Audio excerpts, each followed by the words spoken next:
Let's pray. God, may the words of my mouth and the meditations of our hearts be pleasing and acceptable to you, the light of the universe. In Christ's name we pray. Amen. Over the course of this fall, we have been gallivanting through the Old Testament story. We started in the book of Genesis with God's creative power displayed in creating all of creation, but especially in creating human beings. And we've been looking at that special relationship between God and humanity through the eyes of some of the leaders, patriarchs, and prophets of the Old Testament. We considered how God's people were formed and bonded together as a family through the patriarchs of Isaac and Jacob. We remember the story of the Exodus and Moses' leadership in leading them out of the bondage of Egypt and into the wilderness. We remembered them uniting as a nation in a land that they would call their own. And despite the warnings of the prophet Samuel, this nation demanded a king. And so we studied King David, and we've considered how King Solomon built the temple. And as kingdoms do, kings and their people diverted from the way of God. So the last couple of weeks we've been learning about prophets, the prophets Elijah and the prophet Micah, who pointed us back to the way of God, to the one true God.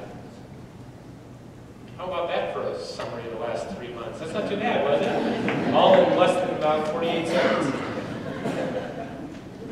Well, this morning we're going to kind of hunker down in the history of the book that we're going to be reading from the prophet Isaiah this morning.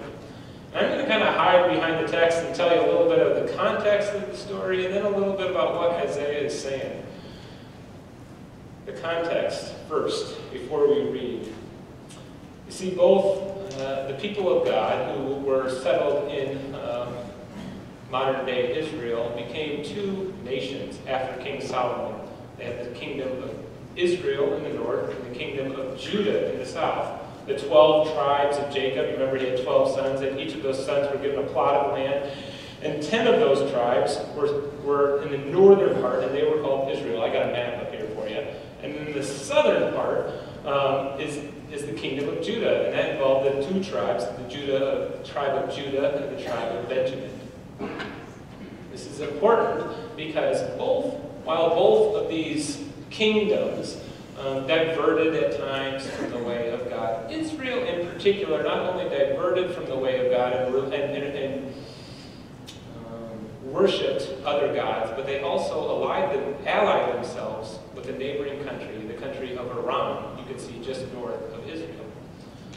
Aram and Israel, those two kings, were both, you might say, evil in the sight of the Lord, and they desired to expand their territory. So what did they do? They went after the kingdom of Judah. You might even call this a civil war between the north, the kingdom of Israel, and the south, the kingdom of Judah.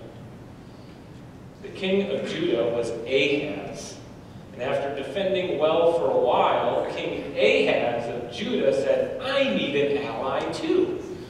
He made friends with a really, really bad guy, the king of Assyria, which is even north of there. Oh, there you go. Look at that. Assyria, you can see, is in the purple. King of Assyria helped the king of Judea defend himself, but eventually the king of Assyria took over Israel and Aram. So the kingdom of Assyria is growing, and poor little Judah, you can see there, that little brown speck at the bottom, is feeling quite vulnerable.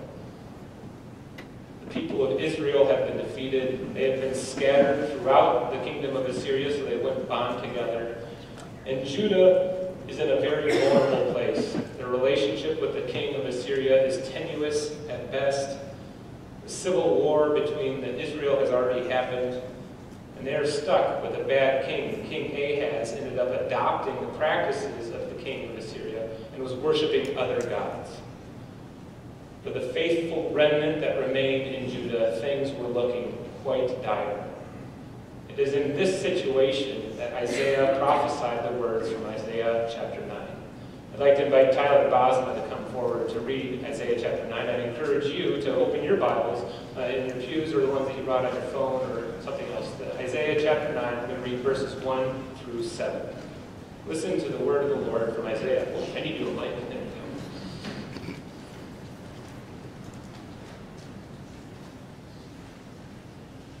go. There will be no gloom for those who are in anguish. In the former time, he brought into contempt the land of Zebulun and the land of Naphtali. Pause. I'm sorry. Just to let you know, the land of Zebulun and the land of Naphtali, they're in Israel. So he's referring to how Israel has been taken over by the kings. Keep going. Sorry. But the land he will make glorious the way of the sea, the land beyond the Jordan, Galilee of the nations. The people who walked in darkness have seen great light. Those who lived in a land of deep darkness, on them light has shined. You have multiplied the nation, you have increased its joy. They rejoice before you as with joy at the harvest, as people exult when dividing plunder. For the yoke of their burden and the bar across their shoulders, the rod of their oppressor, you have broken as on the day of Midian. For all the boots of the tramping warriors and all the garments rolled in blood shall be burned as fuel for the fire. For a child has been born for us, a son given to us. Authority rests upon his shoulders, and he is named Wonderful Counselor, Mighty God, Everlasting Father, Prince of Peace. His authority shall grow continually, and there shall be endless peace for the throne of David and his kingdom. He will establish and uphold it with justice and with righteousness, from this time onward and forevermore. The zeal of the Lord of hosts will do this. This is the word of the Lord. Thanks be to God. Well done, Tyler. Thank you, sir.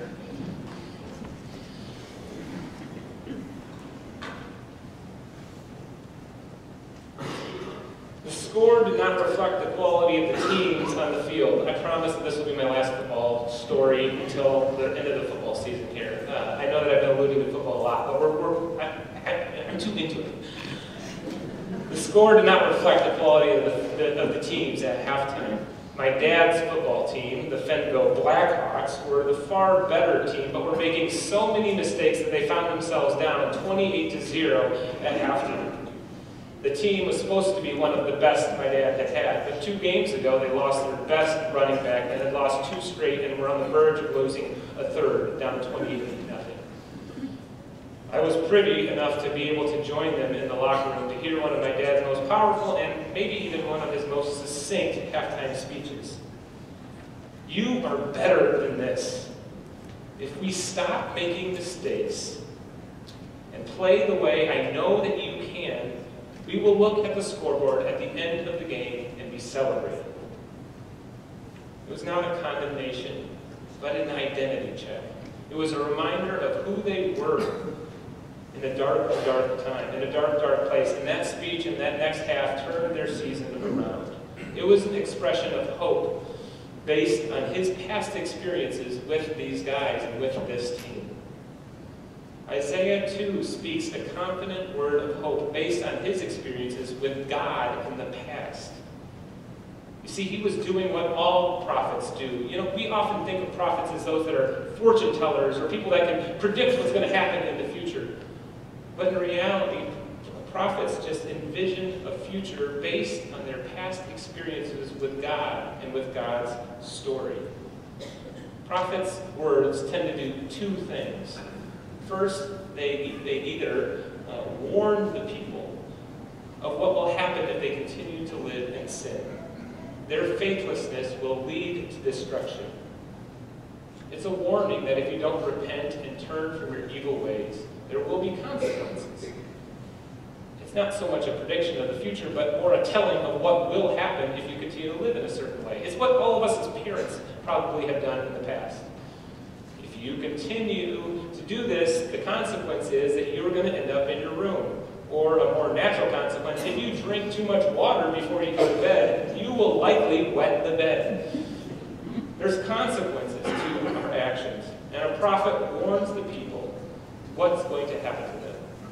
That's one thing that a prophet might do. A second thing that a prophet might do is that they can share a word of hope.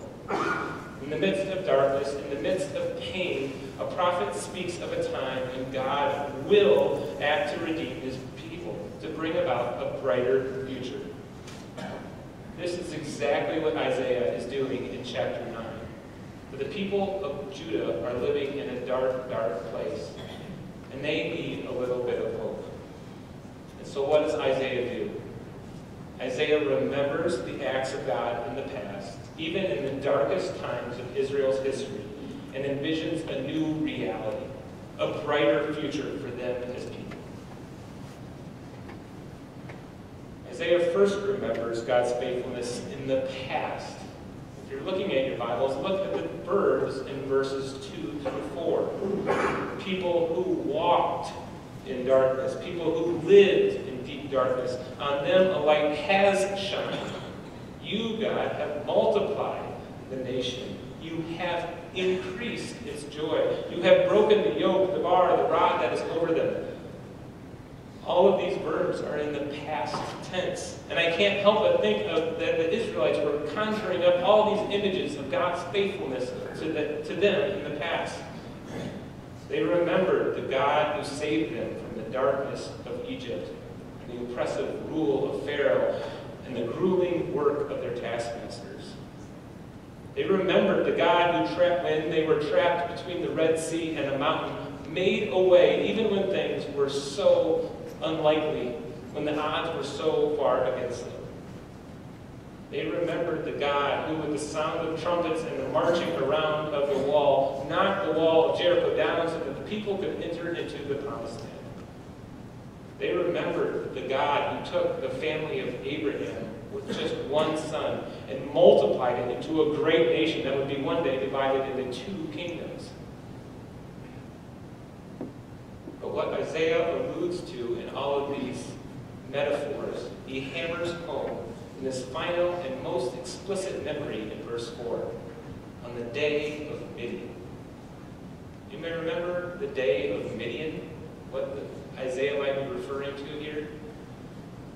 You remember Gideon, who worked in Midian. That might help you remember, they rhyme a little bit, you know.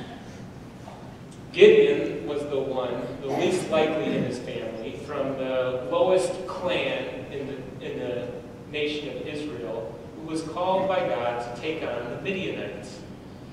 And so Gideon took all of the men from his clan, 32,000 in total, to prepare to fight the Midianites. And what does God say to him? Too many people. So 22,000 people, he invites all those that don't want to fight to go home.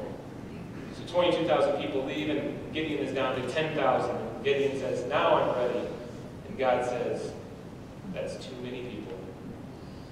So they do a little litmus test at the water, who laughs the water, who doesn't.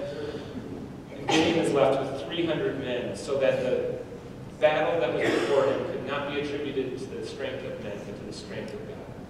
And with 300 men, Gideon and his soldiers defeat Midianites that outnumbered the sand on the seashore. And with camels as prolific as what they say, locusts that are filling the fields. Amid the desperation that Judah found themselves in, Isaiah remembered the acts of God in the past. The acts of God that when things were at their worst, God came in and saved. Prophets don't just predict the future. Prophets envision a future based on their experiences of God in the past. God can and God will act, especially act, maybe, even when the odds are so far against these people. God has a way of shining even more brightly into the darkest situations we find ourselves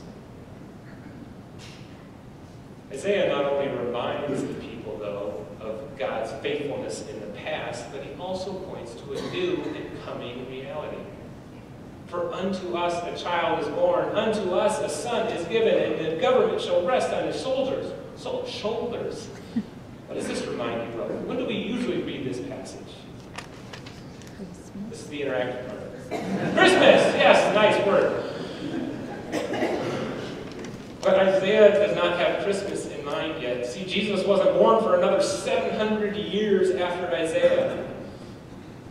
What Isaiah has in mind is a son who would be born to the evil king Ahaz in Judah, a son named Hezekiah. Hezekiah would be the one who would bring light to the nation, who would bring hope and would come with justice and righteousness and bring about peace for the people of Judah. Not only would he lead in such a way as David, but he would far exceed the rule of David the text says. And this did happen, at least to some extent. Hezekiah was a far better king than King Ahaz. In fact, he would be one of the last great kings in Judah's history. He spared the people of Judah from the attacks of Syria, at least for a little while. He expanded the wall in Jerusalem just a little bit farther to make room for those people from Israel, the refugees from Israel who were looking for space, and he spared them their life. He even built a tunnel that I think Diana Stevens and I found ourselves in just a couple summers ago in the Bosmas, that connected a water source outside of the wall of Jerusalem with the interior of Jerusalem, so that when Jerusalem was under siege, they could still have water and survive. Hezekiah was a great king, but he wasn't the king that would bring a light to the dark, dark, dark time of Israel's history in full. You see, the problem is that no earthly king, no political reality, no dynamic leader ever could restore Israel. David couldn't do it. Solomon couldn't do it. Hezekiah couldn't do it. And his predecessor Josiah couldn't even do it. The task is too big. The darkness was too great. Humanity cannot bring about the redemption that Israel needs. But God can. I wonder how often we put our trust in the Hezekiahs of our day. The coach that can turn our team around.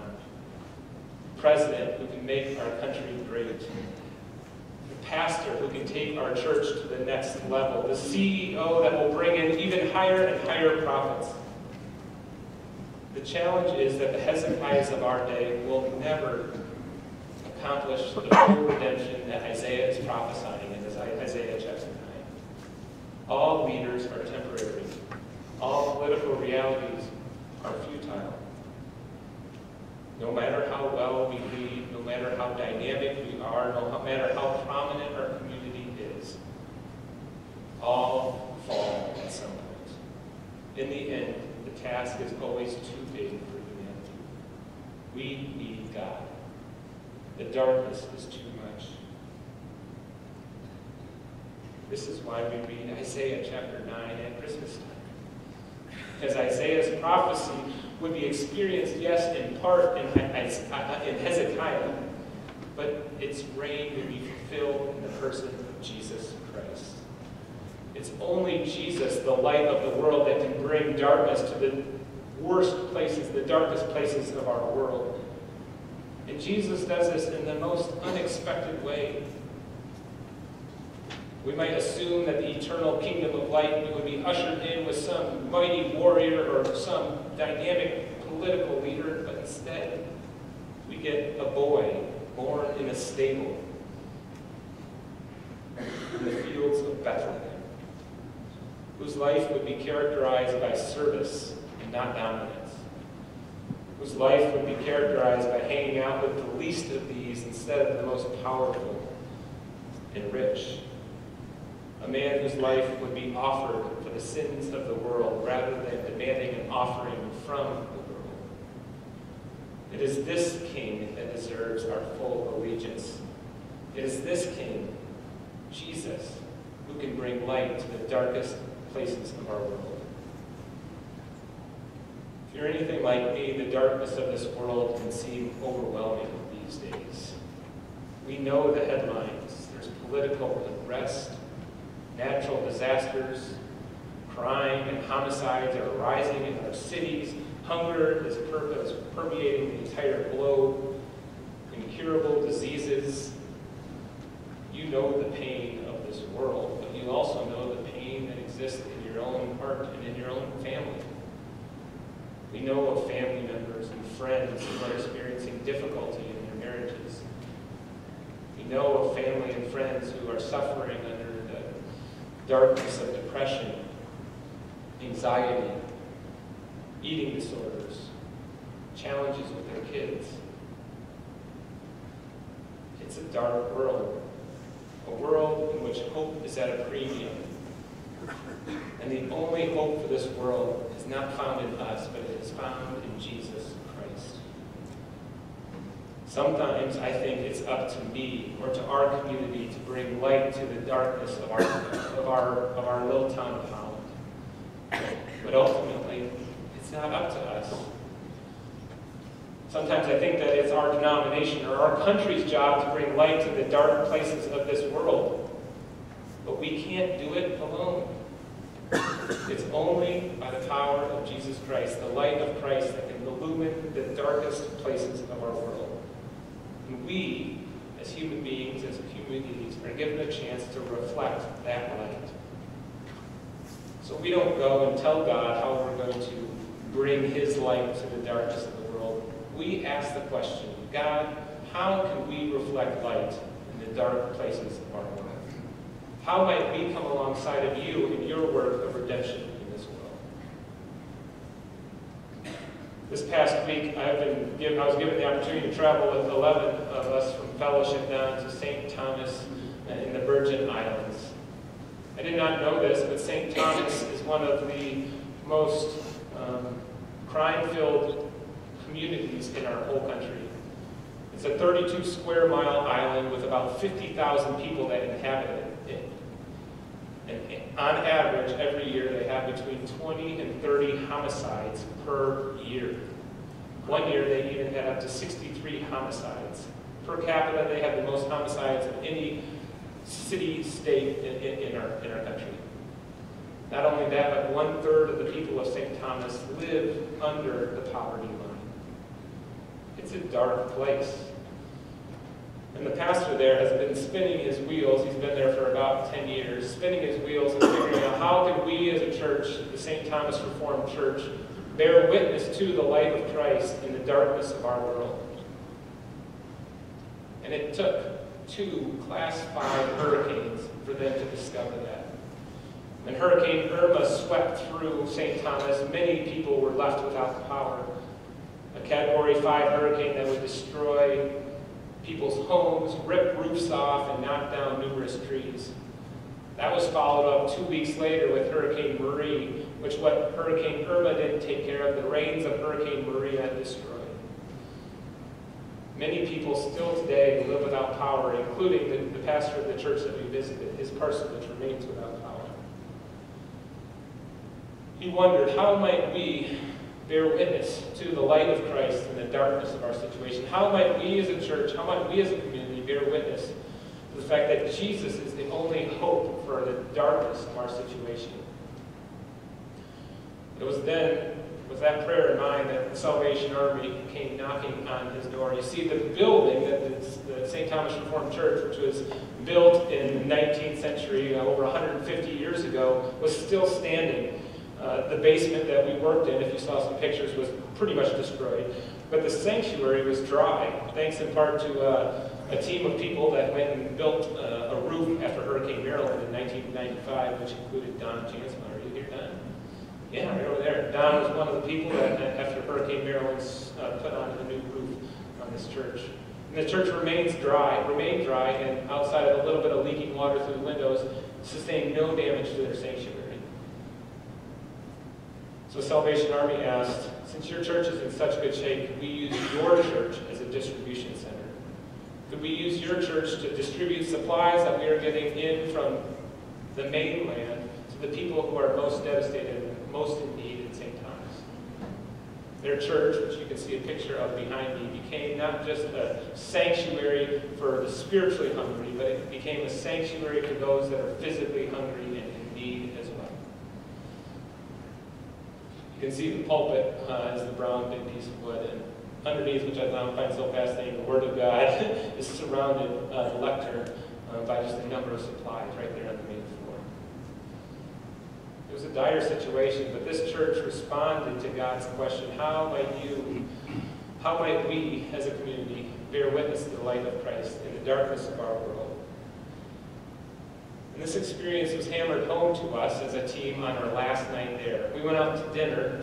Pastor Jeff Neville took us to this great restaurant. And the restaurant owner happened to be Jareel. Jareel,